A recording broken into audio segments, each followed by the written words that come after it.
Hari ini yang tidak membayar hutang saudaranya, melarikan diri dari hutang saudaranya, tunggulah keadilan Allah di akhirat nanti. Hari ini yang belum membagi warisan, yang sehingga saudaranya terzalimi kerana diambil hak warisnya, tunggulah di akhirat nanti. Yang hari ini pernah mengganggu perempuan-perempuan yang tidak berhak untuk diganggu, maka tunggulah pembalasan Allah. Yang hari ini pernah membunuh orang-orang yang dilarang bunuh oleh Allah, tunggulah pembalasan Allah. Yang hari ini pernah melakukan korupsi, menyakiti rakyat, mempersulit urusan-urusan rakyat, maka tunggulah kezaliman itu dibalikkan kepadanya. Alhamdulillahil wahidil ahad, lam yalid wa lam yulad wa lam yakul lahu kufuwan ahad. Asyhadu an la ilaha illallah wahdahu la syarika lah, wa asyhadu anna Muhammadan abduhu wa rasuluhul karim. Allahumma salli wa sallim ala nabiyyina wa sayyidina Muhammadin wa ala alihi wa ashabihi ajma'in. Amma ba'd. Fa ya ibadallah, usikum wa iyaya bittaqwallah, faqad fazal muttaqun. A'udzu billahi minasy syaithanir rajim. Bismillahir rahmanir rahim. Inna anzarnakum 'azaban qariba yawma yanzurul mar'u ma qaddamat yadahu wa yaqulul kafiru ya laitani kuntu turaba. Sadaqallahul azim. Segala puji bagi Allah, kemudian salawat dan salam kepada Rasulullah, pada keluarga dan seluruh sahabat-sahabatnya. Jemaah Jumat yang Allah muliakan insya-Allah di dunia dan di akhirat. Allah Subhanahu wa taala di dalam surat An-Naba mengatakan tentang salah satu peringatannya, inna anzarnakum azaban qariba. Sesungguhnya kami telah memperingatkanmu di dunia tentang azab yang sangat dekat. Allah tuliskan ini di dunia, kita dengarkan. Di akhirat kalimat itu akan menjadi kalimat yang akan membuat bergetarnya orang kafir dan ahli maksiat. Kata Allah, bukankah kami telah memperingatkan kamu di dunia tentang azab? Dan Allah tambahkan kalimat qaribah. Azab itu sangat dekat, kata Allah. Perkataan sangat dekat adalah salah satu bentuk zaman, bentuk waktu yang Allah ingin mengatakan apa yang dikatakan Al-Quran hari ini tidak lama lagi akan dieksekusi oleh Allah Subhanahu wa taala. Di sisi Allah di akhirat satu hari sama dengan 1000 tahun lamanya di dunia. Kalau kita merujuk kepada sejarah perjalanan Nabi kita Muhammad sallallahu alaihi wasallam, kita baru berada 1420 tahun yang lalu. Maka di sisi Allah belum sampai pun 1,5 hari. Bisa jadi hari kedua Allah selesaikan kita. Bisa jadi hari kedua di sisi Allah, Allah telah tutup sejarah dunia. Maka bergantilah kita dengan hari yang berikutnya dari satu fase ke fase lainnya.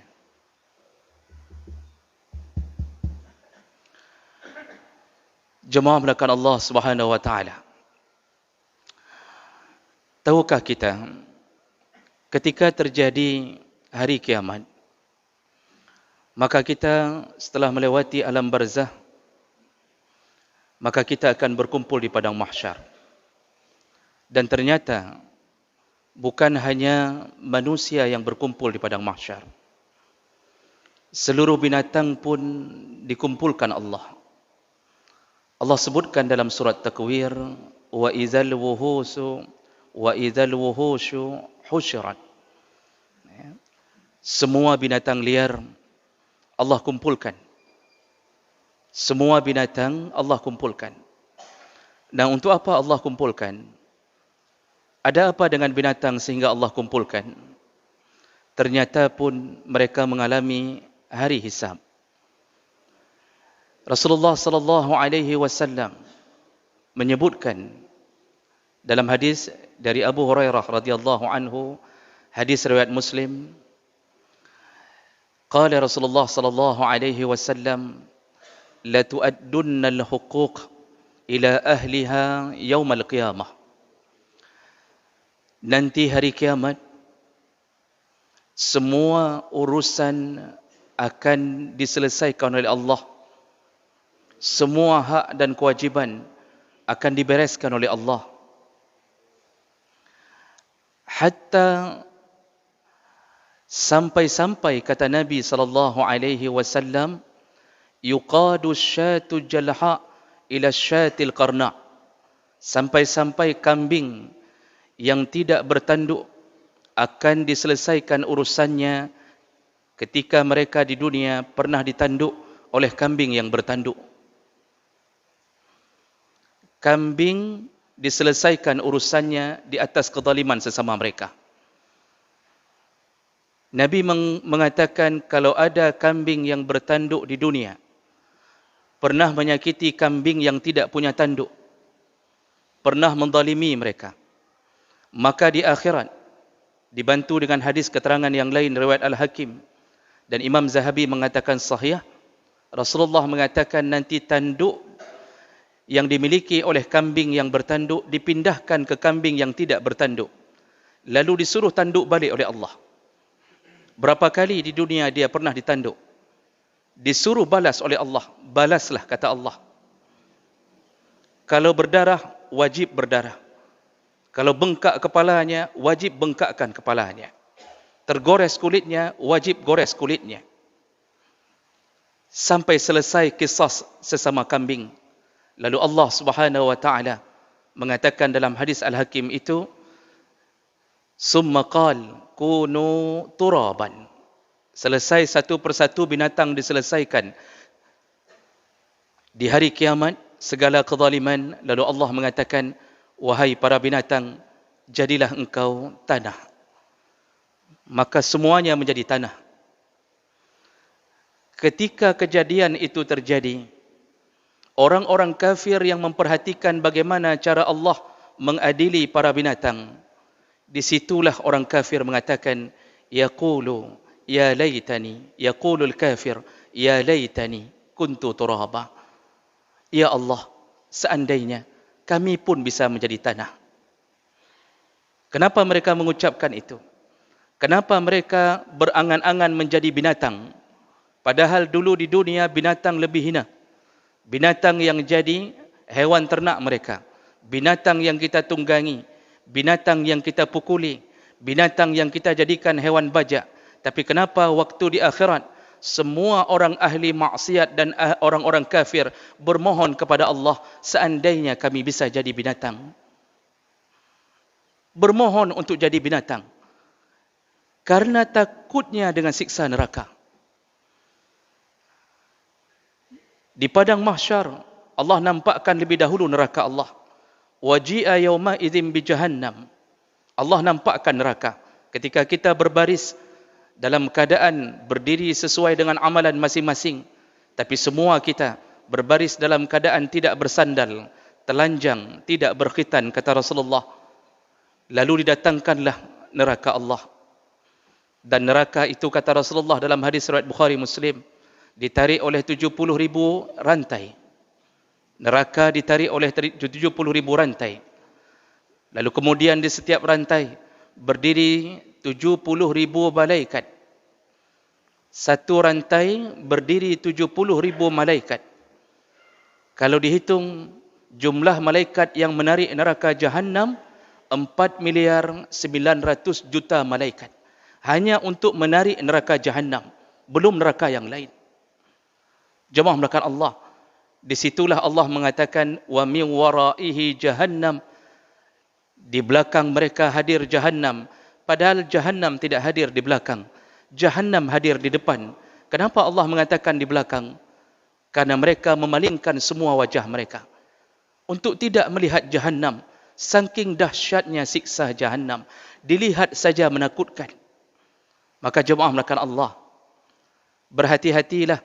Kalau binatang diselesaikan urusannya, kalau binatang diselesaikan kezalimannya, kalau binatang diselesaikan kesalahan sesama mereka, maka manusia yang menerima taklif Allah lebih utama untuk diselesaikan. Karena manusia dititipkan akal, manusia dititipkan syariat, manusia diberi pilihan oleh Allah, mau pilih surga, mau pilih neraka. Maka pilihan itu Allah berikan untuk ukuran 50 tahun, 60 tahun di dunia.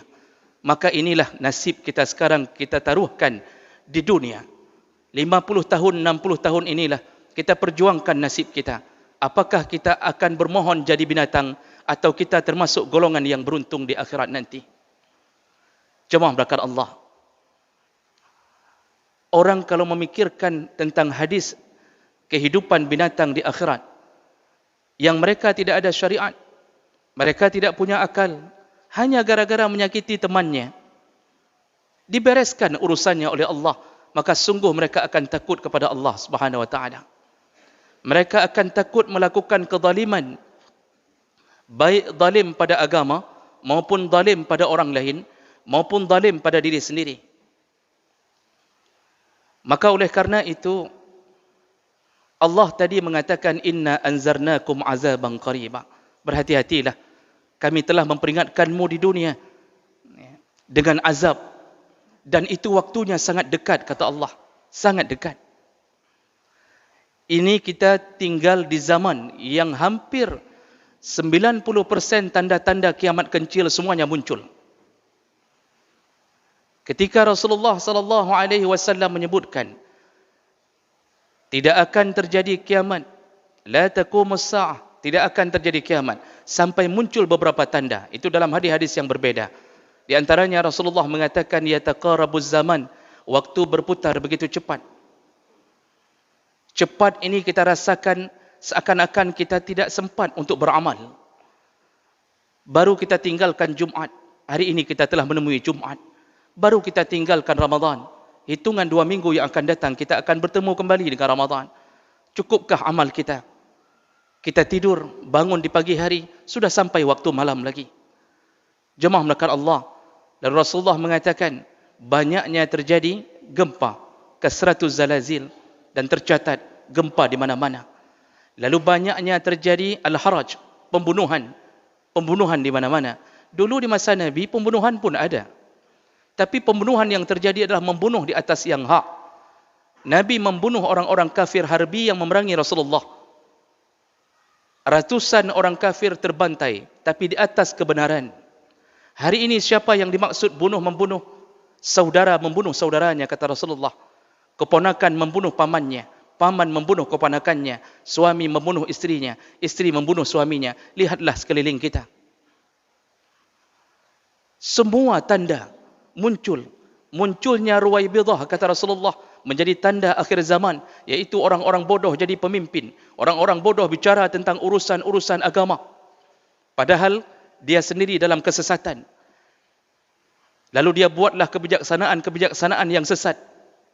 Dan ini telah terjadi di semua negara. Jemaah melakukan Allah, hati-hati, qariba, kita sudah dekat waktunya. Mungkin kita tidur malam, tiba-tiba terjadilah kiamat. Karena itu terjadi dengan tiba-tiba. Kalaupun harus menunggu, kita cuma menunggu kiamat besar, tanda kiamat besar, munculnya Imam Mahdi, turunnya Dajjal, turunnya Isa alaihi salam, munculnya Ya'jud Ma'jud. Nah, kemudian binatang yang melata akan muncul. Setelah itu kita tidur atau kita sedang kerja, terjadilah kiamat. Mungkin masa kita, mungkin cucu kita, mungkin cicit kita. Jemaah melakukan Allah, apa yang terjadi nantinya? Semua yang pernah melakukan maksiat, semua menyesali hari-hari yang pernah mereka lewati di dunia.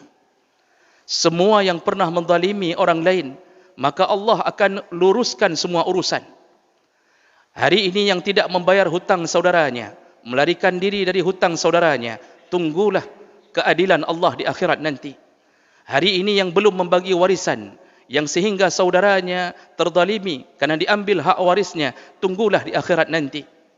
Yang hari ini pernah mengganggu perempuan-perempuan yang tidak berhak untuk diganggu, maka tunggulah pembalasan Allah. Yang hari ini pernah membunuh orang-orang yang dilarang bunuh oleh Allah, tunggulah pembalasan Allah. Yang hari ini pernah melakukan korupsi, menyakiti rakyat, mempersulit urusan-urusan rakyat, maka tunggulah kezaliman itu dibalikkan kepadanya. Jemaah belakang Allah, kita ini Hari ini cuma bicara tentang akhirat. Hari ini akhirat cerita.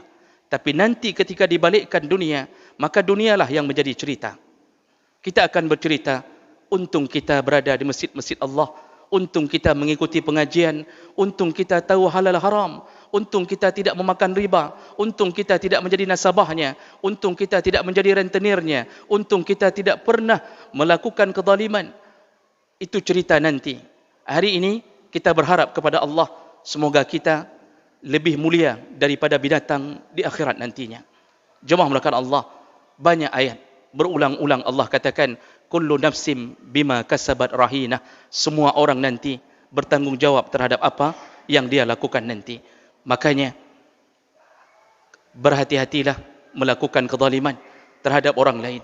Kita akan mendapatkan kenyataan yang mungkin kita tidak pernah menyangka-nyangkanya. Mudah-mudahan renungan singkat dari ayat Allah bisa menyadarkan kita kembali untuk tidak jatuh ke dalam maksiat terlalu jauh. Yang sudah terjebak ke dalam maksiat, keluarlah. Yang berada di lembaga-lembaga riba, keluarlah. Yang hari ini sudah terbiasa memakai celana pendek, jogging, main futsal, main bola, sadarlah. Yang hari ini kebiasaan berzina, segeralah taubat sebelum kematian menjemput kita. Dan mudah-mudahan Allah sampaikan kita ke Ramadan nantinya.